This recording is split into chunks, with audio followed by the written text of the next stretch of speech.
बिस्मिल्लाहिर्रहमानिर्रहीम। अस्सलाम वालेकुम। मेरा नाम ये जाफरी है, आपको अपने ब्लॉग में खुशामदीद कहते हैं। चैनल को प्लीज़ सब्सक्राइब कीजिए, वीडियो को लाइक और शेयर करें अगर आपको पसंद आए। पाकिस्तान में आज 18 नवंबर की तारीख हो चुकी है और आज का दिन तो गुजर गया, तो 5 दिन रह गए हैं पाकिस्तान तहरीक इंसाफ के जलसे की कॉल के हवाले से। इस वीडियो में हम आपको बताएंगे कि वो कौन सी हिलजुल है जो कि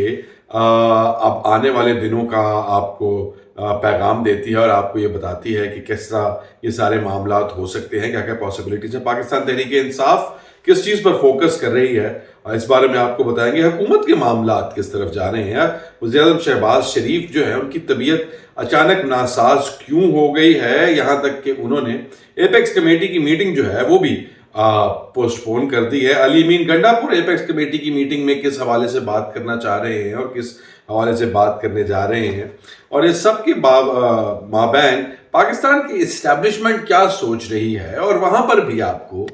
एक कोऑर्डिनेशन और एग्जीक्यूशन में एक बहुत बड़ा झोल नज़र आने लगा है, जहाँ पर वो कुछ करते कुछ और है और उसके बाद उनको वो सारा कुछ वापस लेना पड़ता है। कोई कोऑर्डिनेटेड एफर्ट जो है वो इस वक्त इस सारी सिचुएशन में बैक एंड पे शायद चल रही हो, मगर फ्रंट एंड पे 2-3 ऐसी गलतियां हुई हैं जिसकी कुछ डेवलपमेंट्स आज भी नजर आई हैं, वो आपको बताएंगे। तो इस सब के साथ बात को शुरू करते हैं कि पाकिस्तान तहरीक इंसाफ का जो जलसा है उसके हवाले से हुकूमत पाकिस्तान ने क्या क्या कोशिशें की हैं अभी तक, और हुकूमत पाकिस्तान क्या करने जा रही है और क्या करना चाह रही है। सबसे पहले तो ये जो स्मॉग वाला मसला है, इस पर बड़ी परेशानी और बड़ी उनको डिसअपॉइंटमेंट का सामना करना पड़ा है। उन लोगों ने ये फैसला किया था कि स्मॉग चलता रहेगा और उसकी आड़ में हम लोग ये लॉकडाउन की सिचुएशन क्रिएट करेंगे पूरे पंजाब के अंदर और पाकिस्तान के बाकी इलाकों में भी, क्योंकि ये स्मॉग अब फैलता चला जा रहा है। उधर केपीके की साइड पर भी अगर आप हीट मैप चेक करते हैं पिछले दिनों का, एक दिन को छोड़कर, तो आपको एहसास होता। तो बड़े खुश थे, हालांकि पाकिस्तानी बड़े परेशान थे, मगर वो ये खुश थे कि उनको एक जवाब मिल गया है पाकिस्तान तहरीक इंसाफ का रास्ता मुकम्मल तौर पर रोकने का और उसके बारे में ये कहने का कि भाई हम लोगों को तो स्मॉग की फिक्र थी, मगर स्मॉग चूंकि चढ़ चुका तो अब परेशानी जो है वो इस वजह से भी जो है बढ़ गई है कि अब तो ये बात 24 से आ गई। और 24 की जो इख्तरा है वो भी किसी को समझ में नहीं आई थी कि ये 24 तारीख तक क्यों जो स्कूल कॉलेजेस वगैरह और यूनिवर्सिटीज बंद करने की बात की गई है। कोई 20 होता है, कोई 25 होता है, कोई राउंडेड फिगर होता है, मगर उसकी वजह सबको समझ आ गई थी कि कहानी दरअसल क्या है। तो वो मामला एक्सटेंड करने के बारे में अब सोचा जो है वो परेशान कुल इसलिए है क्योंकि वहां पर वो सिचुएशन अब वैसी नहीं है। इस तरफ से जब हटकर आप दूसरी तरफ बात करते हैं तो पाकिस्तान मुस्लिम लीग नून की जो कोर कमेटी है उसके अंदर लोगों की जो जिम्मेदारियां हैं वो मैंने आपको पहले बताई थी, मगर इस वक्त जो बातचीत चल रही है वो मार्किंग की और इंटेलिजेंस की चल रही है। पाकिस्तान तहरीक इंसाफ की जो लीडरशिप है उसने अपने मैसेजेस जो हैं ट्विटर के ऊपर, एक्स के ऊपर, फेसबुक के ऊपर, सोशल मीडिया के ऊपर वो डालने शुरू कर दिए हैं कि उनको जल्द उठा लिया जाएगा और उससे पहले वो लोगों को मोबिलाइज होने का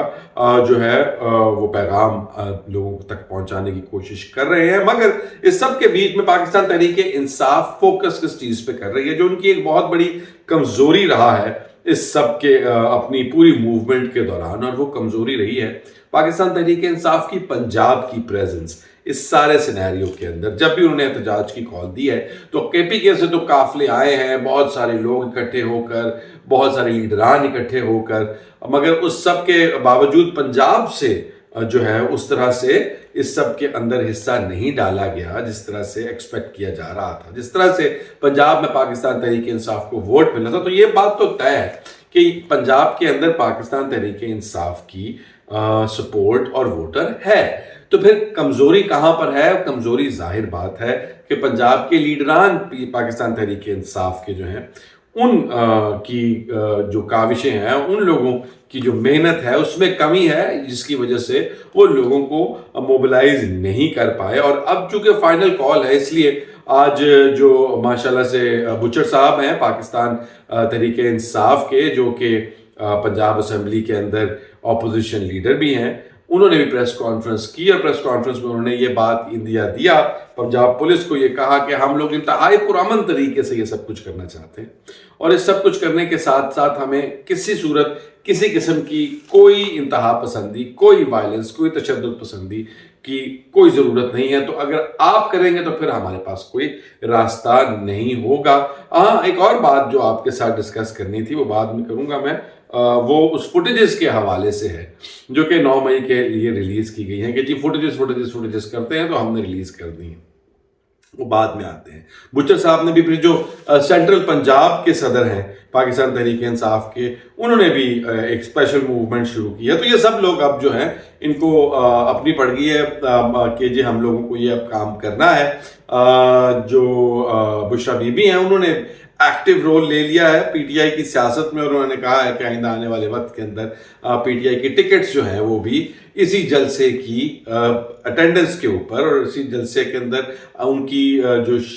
شمولیت ہے لوگوں کی اس کی بنیاد پر ہوں گی. اب یہ ساری باتیں اگر آپ اکٹھی کریں، لیکن ایک بز جو آپ کو ایک نظر آتا ہے کوئی پکڑ دھکڑ کوئی یہ وہ سب کا سب اس وقت اس سارے ایلیمنٹس میں مسنگ سا ہے. اور وہ مسنگ کیوں ہے یہ ایک بہت بڑا سوال ہے. اس سوال کا جواب بہت سارے ہو سکتے ہیں. یا تو یہ ہے کہ ایسا کچھ ہونے جا نہیں رہا، اس سے پہلے بہت کچھ ہو سکتا ہے. دوسرا جواب یہ ہے کہ اگر ہونے جا رہا ہے تو حکومت کے اوپر اتنا پریشر ہے کہیں سے کہ وہ یہ سب کچھ نہ کرے، جو کہ تو مجھے ممکن نظر نہیں آتا. اور تیسری بات یہ ہے کہ ان لوگوں نے ٹارگٹس مارک کر لیے ہیں اور یہ ویٹ اینڈ سی گیم ہو رہا ہے کہ کون پہلے، کیونکہ جب ڈوئل ہوتا ہے آمنے سامنے تو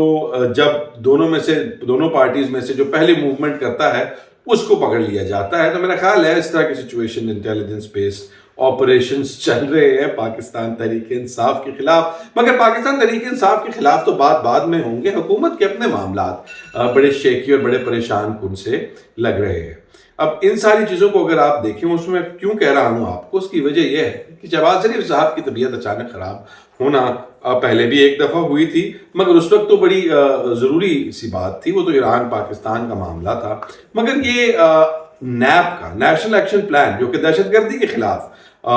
ایک ہمارا طرز عمل ہے جو ہم نے خود ہی وضع کیا تھا، اس کی امپلیمنٹیشن کے اوپر ایک بہت بڑی امپورٹنٹ ایپیکس کمیٹی کی میٹنگ تھی، مگر وہ بھی نہ ہو سکی کیونکہ میاں صاحب کی طبیعت خراب ہو گئی ہے اور وہ بیڈ ریسٹ پر ہے مکمل طور پر.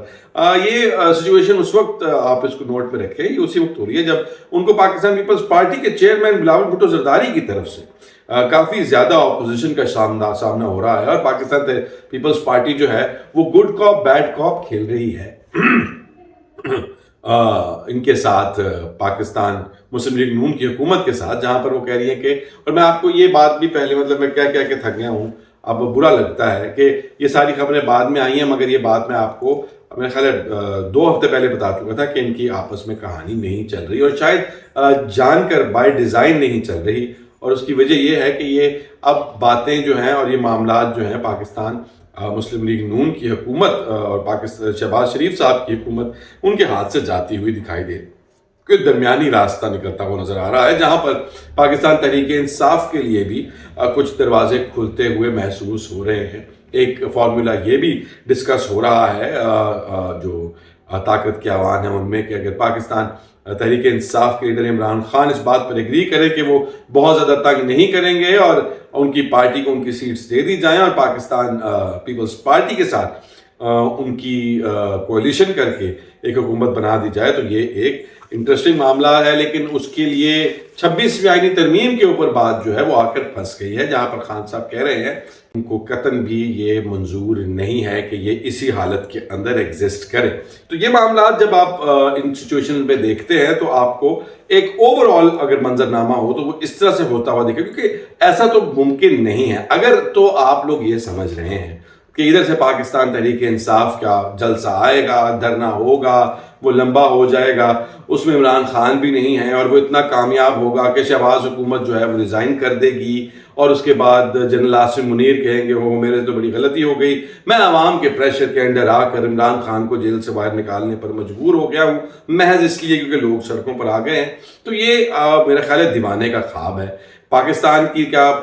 جب سے بنا ہے تب سے لے کے ابھی تک تاریخ میں ایسا ممکن نہیں ہے. آپ کو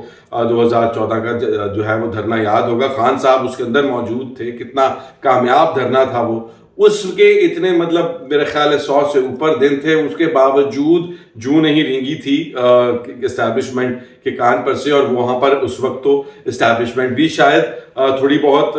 इमरान खान साहब के लिए हमदर्दी रखती थी, मगर उसके बावजूद जब रिजल्ट्स नहीं आ सके, तो ये तमाम का तमाम जहां प्रेशर बिल्ड हो रहा है वहां बैक एंड पर कोई ना कोई सपोर्ट मैकेनिज्म पीटीआई का होगा और कोई किसी किस्म का डिजाइन होगा इस सारे सिचुएशन को, इस सारे निज़ाम को जो भी करंटली पीडीएम गवर्नमेंट एग्जिस्ट करती है, इसका तख्ता उलटने का, तभी ये सब कुछ जो है वो कामयाबी की तरफ जाएगा। महज एक मार्च से, महज एक जलसे से, महज एक धरने से हुकूमतें आज तक नहीं उल्टी। पाकिस्तान बर्रे सगीर, इस सब में सिर्फ एक मिसाल मिलती है, वो जो अभी रिसेंट पास्ट की है किसी नेशन स्टेट के अंदर किसी जुलूस जलसे के हवाले से, और वो है बलवा। और वो बलवा क्या है? वो बलवा वो है जो श्रीलंका में हुआ, जहां पर अवाम लोगों के घरों में घुस गए, जहां पर अवाम जो हैं वो वजीर आजम के महल में घुस गए, जहां पर अवाम हसीना जो उधर बांग्लादेश में हुआ। तो वो तो अगर आप ये सोच रहे हैं कि वो सब होगा तो और उसके नतीजे में फौज भाग जाएगी और हमारे सियासी लीडरान जो है वो मुल्क छोड़ के फरार हो जाएंगे और खान साहब के लिए गलियां सूनी हो जाएंगी जहां पर वो दंदनाते फिरेंगे, तो फिर मैं उसके साथ डिसएग्री आपके साथ नहीं कर सकता। वो आपकी सोच है। अगर आपको लगता है कि पाकिस्तान इस दहाने पर खड़ा है और ये सब कुछ हो सकता है, तो ये सारी चीज़ें अब आपके सामने मैंने रखती हैं। इसको आप देखकर खुद से अंदाज़ा लगा सकते हैं कि कहानी किस तरफ से और क्या क्या अरेंजमेंट्स हो सकते हैं। एस्टैब्लिशमेंट की जब बात करते हैं, उसकी छोटी सी आपके साथ डिस्कशन यही करनी थी कि उन्होंने वो फुटेज रिलीज़ की जो कि मेरा ख्याल है ना ही करते तो बेहतर था। अब आपके पास एक मामला सवाल और जिसके जवाब में कुछ नहीं है, तो वो ज़्यादा एक मिस्ट्री और एक ज़्यादा बेहतर स्टांस लग रहा था मुझे, मगर जो फुटेज बाहर आई है वो कुछ साबित नहीं करती। नकाबपोश लोग हैं, नकाबपोश लोग किस पार्टी के हैं, किस पार्टी में हैं, ये सब का सब जो है ये तो हमें आपको नहीं मालूम कि वो क्या कर सकते हैं और क्या नहीं कर सकते और किसके लोग हैं, ये तो साबित करना नामुमकिन है। तो फिर ये सब कुछ करने की ज़रूरत क्या थी? पहली बात। दूसरी बात, वीपीएन के मामले पर आज पीटीए के चेयरमैन जो कि खुद फौजी हैं, उन्होंने सेनेटरी कमेटी को ये बैठ के बताया कि जी ये तो जो है वो मुमकिन नहीं है कि हम वीपीएन को हराम करार दे दें, ये तो मुमकिन है ही नहीं कि हम वीपीएन को मुकम्मल तौर पर बंद कर दें, ये तो मुमकिन है ही नहीं, क्योंकि हमारी आईटी की तमाम जो इन्हिसार है आईटी एक्सपोर्ट्स का और आईटी इंडस्ट्रीज का, वो बेसिकली इस पर होता है और इसके बगैर हम नहीं चल सकते। तो अगर ये बात मालूम हो गई है तो फिर जाहिर बात है रागिब नईमी को बैठे बैठे ख्वाब तो नहीं आया या उन्होंने कोई वजीफा तो नहीं पढ़ा जिसके नतीजे में उनको ये आया, इतना स्पेसिफिक उनको पता लगा कि भाई वीपीएन का इस्तेमाल उस वक्त हराम है जब वो इंतशार फैलाने के लिए किया जाए, जब वो मुल्क की अमन और सलामती को खराब करने के लिए किया जाए। मतलब ये तो आईएसपीआर की तरफ से कोई इंजेक्ट किया हुआ ख्वाब हो तो वो इतनी परफेक्ट प्रेस रिलीज उनके मुंह से निकल सकती है, वरना तो वो ये सब नहीं कर सकते। और एक उधर से ही आया है तो फिर अब अपने ही किए हुए मौक़िफ़ की को रद्द बैठकर सेनेट की कमेटी में क्यों कर रहे हैं? तो ये एक इंतहाई डिसऑर्गेनाइज्ड और मैं जैसे कहता हूं कि एक खलबली और एक फ्रस्ट्रेशन, लैक ऑफ ऑर्गेनाइजेशन, मतलब जो दिल में आ रहा है वो करने की कोशिश कर रहे हैं, जो कि पोज यही करती है कि शायद पाकिस्तान तहरीक इंसाफ इस वक्त अभी तक स्ट्रेंथ में है। वो स्ट्रेंथ कितनी को है ये आने वाले 3-4 दिन में पता लगेगा, जब पकड़ धकड़ शुरू होगी, कौन किस तरह से लीड करेगा और क्या क्या मामलात हैं। तब तक आपके साथ इसको अपडेट करते रहेंगे। ख्याल रखिएगा। अल्लाह हाफिज।